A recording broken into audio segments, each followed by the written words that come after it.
வணக்கம். ஒரு நோய்க்கு மருந்து சொன்னாலே மகிழ்ச்சி அடையும் நாம், ஒரே மருந்தில் பல நோய்களுக்கு தீர்வு கிடைத்தால் எப்படி இருக்கும், அது போன்ற ஒரு மருந்தை தான் இப்பொழுது சொல்லப்போகிறேன். வெந்தயம் 250 கிராம், ஓமம் 100 கிராம், கருஞ்சீரகம் 50 கிராம்.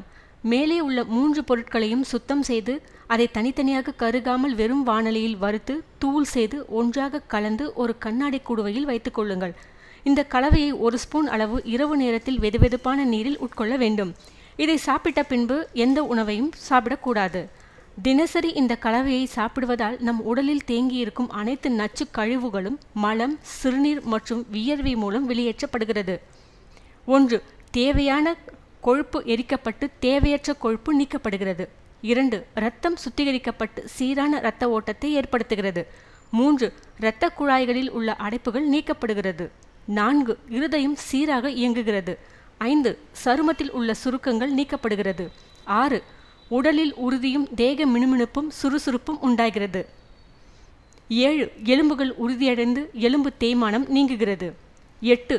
ஈறுகளில் உள்ள பிரச்சனைகள் நீக்கப்பட்டு பற்கள் வலுவடைகிறது. 9. கண் பார்வை தெளிவடைகிறது. 10. நல்ல முடி வளர்ச்சி உண்டாகிறது. 11. மலச்சிக்கல் நீங்குகிறது. 12. நினைவாற்றல் மேம்படுகிறது. கேட்கும் திறன் அதிகரிக்கிறது. 13. பெண்கள் சம்பந்தப்பட்ட நோய்கள் நீங்குகிறது. 14. மருந்துகளின் பக்க விளைவுகள் நீக்கப்படுகிறது. 15. ஆண் பெண் சம்பந்தமான பாலியல் பலவீனங்கள் நீக்கப்படுகிறது. 16. நீரிழிவு நோய் பராமரிக்கப்படுகிறது. 17. இந்த கலவையை 2 மாதங்கள் தொடர்ந்து சாப்பிடும்போது நாட்பட்ட வியாதிகள் அனைத்தும் குறைகிறது. இந்த செய்தி உங்களுக்கு பிடித்திருந்தால் சப்ஸ்கிரைப் செய்து ஷேர் செய்யுங்கள். நன்றி, வணக்கம்.